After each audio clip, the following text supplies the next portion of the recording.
ये पूरे पाकिस्तान में ये वाहिद कुली है जो नाबीना है। इस बच्ची की मदद से ये सामान उठाता है और गाड़ी में रखवाता है। ये जैकमाबाद स्टेशन पे कुली है। चाचा तुम्हारा नाम क्या है? बाबा तुम्हारा नाम क्या है? मेरा नाम अकबर है। कितने अरसे से काम कर रहे हो? मेरे को बहुत वर्षा हो गए। और ये बच्ची कितने अरसे से आपके साथ सामान उठवाती है? अभी इसको 2 साल हो गए। 2 साल हो गए? बेटा नहीं है आपका? बेटा है, छोटा है। छोटा है इससे भी? नहीं इससे बड़ा है।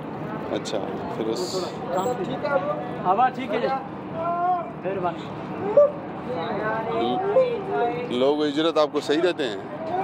बस कोई देने वाले होते हैं, सही देते हैं। कितने अरसे से आप ये आँखों के ये मेरे को 5-6 साल हो गए।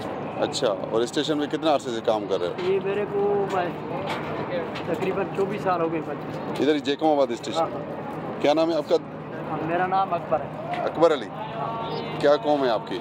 कौम के हम जमाली। जमाली है।